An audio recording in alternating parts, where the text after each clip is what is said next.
지금 한국의 주택 건설 시장 심상치 않죠. 그래서 정부가 칼을 빼들었습니다. 이른바 투트랙 전략인데요. 과연 이게 뭔지 지금부터 같이 한번 자세히 들여다보겠습니다. 여러분, 한번 상상해 보세요.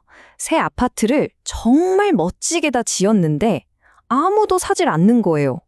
와, 생각만 해도 아찔하죠? 이게 바로 지금 한국 건설사들이 딱 마주한 현실이고 오늘 우리가 풀어볼 문제입니다.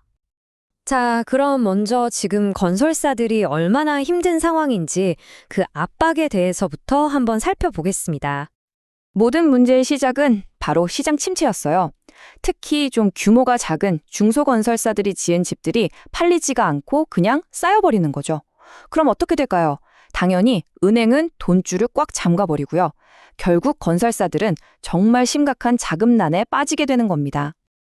자금줄이 막힌다. 그럼 공사는 그대로 멈추는 거예요. 근데 이게 단순히 그냥 한두 개 회사 망하고 끝나는 문제가 절대 아니거든요. 결국에는 대한민국의 주택 공급망 전체를 흔드는 훨씬 더 큰 문제로 번질 수 있다는 거죠. 자, 그럼 정부가 이 위기를 보고만 있을 순 없겠죠. 그래서 내놓은 첫 번째 해결책, 일종의 안전망부터 한번 뜯어보겠습니다. 네, 바로 미분양 안심 환매. 다른 말로는 세이프백 프로그램이라고 부르는 건데요. 아주 간단히 말해서 정부기관인 주택도시보증공사, 우리가 흔히 HUG라고 부르죠? 이 HUG가 안 팔리는 집을 건설사한테서 대신 사주는 겁니다. 왜? 일단 급한 돈부터 돌게 해주려고요. 이게 돌아가는 구조를 보면요. 이렇습니다. 먼저 휴그가 건설사한테 돈을 딱 줘서 공사를 끝까지 잘 마칠 수 있게 도와주고요. 근데도 집이 안 팔린다? 그러면 휴그가 그 집을 사주는 거예요. 나중에 상황이 좋아지면 건설사가 다시 사올 수도 있고요.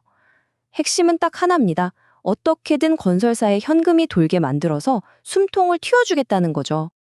그럼 이 프로그램 규모가 대체 어느 정도냐 궁금하시죠?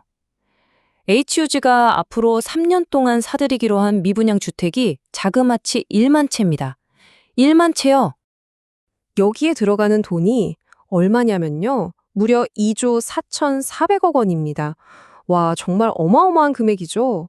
정부가 얼마나 이 문제를 심각하게 보고 있는지 알 수 있는 대목입니다.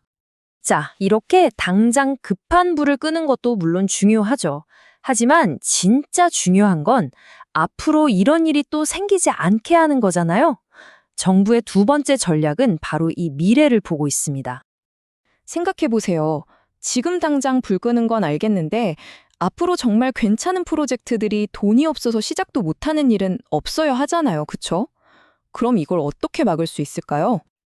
그 해답을 바로 프로젝트 파이낸싱, 우리가 줄여서 PF라고 부르는 이 PF 보증의 규칙을 바꾸는 데서 찾았습니다.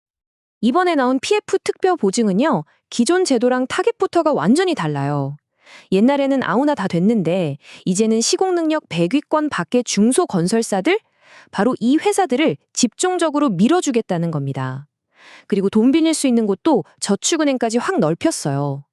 그러니까 한마디로 이전에는 혜택 받기 정말 힘들었던 작은 회사들한테도 기회의 문을 활짝 열어준 셈이죠. 그리고 여기서 정책의 진짜 핵심적인 변화를 볼 수 있는데요. 바로 평가 기준입니다. 예전에는 어떤 회사가 짓느냐, 즉 시공사의 이름값을 많이 봤다면 이제는 그 배점을 낮추고 이 프로젝트 자체가 얼마나 좋으냐, 즉 사업성의 배점을 확 높였어요. 이건 뭐 아주 명확한 신호죠. 회사가 작아도 프로젝트만 좋으면 밀어주겠다. 바로 이겁니다. 자, 그럼 이제 이 두 가지 프로그램을 하나로 묶어서 한번 정리해 볼까요? 정부의 큰 그림이 보일 겁니다. 핵심은 이거예요. 현재와 미래, 두 마리 토끼를 다 잡겠다는 거죠. 세이프백 프로그램이 당장 쓰러지지 않게 받쳐주는 안전망이라면 PF 특별보증은 앞으로 더 높이 뛸 수 있게 밀어주는 점프대 역할을 하는 겁니다. 현재를 관리하고 미래를 만드는 거죠. 자, 이렇게 정부가 야심차게 내놓은 이중 전략. 과연 이 두 가지 카드가 한국의 주택시장을 정말로 안정시킬 수 있을까요? 그 답은 앞으로 시장이 직접 보여주겠죠. 우리도 계속 지켜봐야겠습니다.